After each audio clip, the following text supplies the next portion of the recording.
ایک دفعہ کا ذکر ہے کہ ہندوستان پر ایک بادشاہ حکومت کرتا تھا جو عدل و انصاف کی وجہ سے اپنی رعایا میں بہت مقبول تھا۔ اس کی انصاف پسندی کے قصے دور دور تک مشہور تھے۔ لوگوں کو انصاف دینے کے لیے وہ کسی عہدے اور رشتے کی پرواہ نہیں کرتا تھا، اس لیے اس کے رشتہ داروں اور حکومتی امراء و وزراء مکر و فریب، جھوٹ اور دھوکہ بازی نہیں کرتے تھے، مگر پانچوں انگلیاں برابر نہیں ہوتی۔ اس بادشاہ کا ایک وزیر بڑا بے ایمان تھا۔ وہ مال و دولت کے لالچ میں کچھ بھی کرنے کے لیے تیار رہتا تھا، مگر اپنی تمام تر حرکتوں کے باوجود وہ آج تک بادشاہ کی نظروں سے بچا ہوا تھا، کیونکہ اس کے خلاف کوئی فریادی دربار میں شکایت لے کر نہیں آیا تھا۔ یہی وجہ تھی کہ اس کی بے ایمانی اور بدمعاشی روز بروز بڑھتی جا رہی تھی۔ وہ غریبوں اور لاچاروں کو تنگ کرتا، بے ایمانی کرتا، امانت میں خیانت کرتا تھا، مگر پھر ایک دن ایسا ہی آ گیا کہ جب وہ اپنے کاموں کے باعث بادشاہ سلامت کی پکڑ میں آ گیا۔ ہوا کچھ یوں کہ ایک دن بادشاہ کے دربار میں ایک شخص عجیب و غریب مقدمہ لے کر حاضر ہوا۔ عدل کے حصول کے لیے آنے والے شخص کو جب بادشاہ کے سامنے پیش کیا گیا تو اس نے روتے ہوئے اپنی آپ بیتی سنائی۔ کہا کہ میں آپ کے ہمسائے ملک کا رہنے والا ہوں، تجارت میرا کام ہے، میں تجارت کے ذریعے اپنا اور اپنے گھر والوں کا پیٹ پالتا ہوں۔ میں نے کافی عرصہ محنت و مشقت کر کے کچھ مال و دولت، ہیرے جواہرات اور قیمتی سکوں کی شکل میں جمع کیا تھا۔ ایک دفعہ مجھے کچھ ضروری کام کی وجہ سے اپنے ملک جانے کی حاجت پیش آئی، لہذا میں نے اپنا مال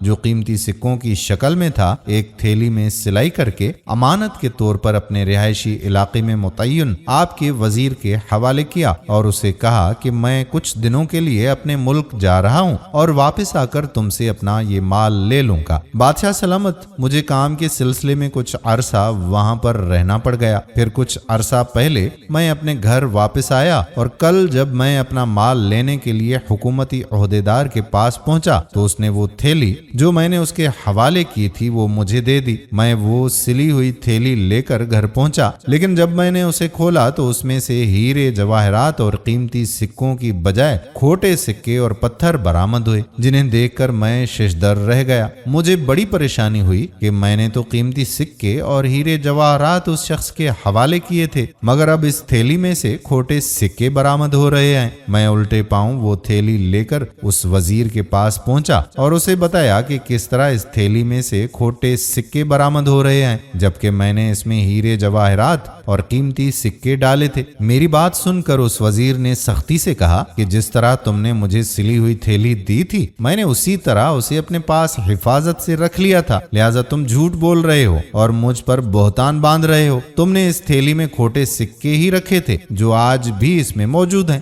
وزیر نے کہا کہ تم دیکھ سکتے ہو کہ تھیلی بالکل اسی طرح سے سلی ہوئی ہے جس طرح تم مجھے دے کر گئے تھے، یہ کہیں سے پھٹی ہوئی نہیں ہے اور نہ ہی اس میں کوئی سوراخ ہے جس کی بنا پر تم یہ کہو کہ میں نے اس میں سے ہیرے جواہرات اور قیمتی سکے نکال کر کھوٹے سکے رکھ دیے ہیں۔ وہ میری بات سننے کے لیے تیار نہیں ہو رہا تھا اور ٹال مٹول سے کام لے رہا تھا، لہٰذا میں انصاف کی امید لے کر آپ کی خدمت میں حاضر ہوا ہوں۔ بادشاہ بڑی توجہ سے تاجر کی بات سن رہا تھا۔ تاجر نے ساری بات سنانے کے بعد بادشاہ کو انصاف کے لیے دہائی دی تو بادشاہ نے اسے اطمینان دلایا، تسلی دی کہ تم پریشان نہ ہو، اگر تم سچے ہو تو تمہارا مال تمہیں ضرور واپس مل جائے گا اور انصاف ضرور ہوگا۔ بادشاہ نے اسے کہا کہ تم جاؤ اور جب میں بلاؤں تو تب آنا۔ وہ تاجر انصاف کی امید لے کر وہاں سے چلا گیا۔ اس تاجر کے جانے کے بعد بادشاہ نے سبھی درباریوں کو بھی جانے کے لیے کہا اور دربار برخاست کر دیا۔ جب سب لوگ چلے گئے تو بادشاہ سلامت نے اپنے تخت پر رکھے سنہرے قیمتی گدے کو چاقو کی مدد سے پھاڑ ڈالا اور اس میں سوراخ کر دیا۔ پھر بادشاہ دربار سے نکل کر اپنے محل میں گیا اور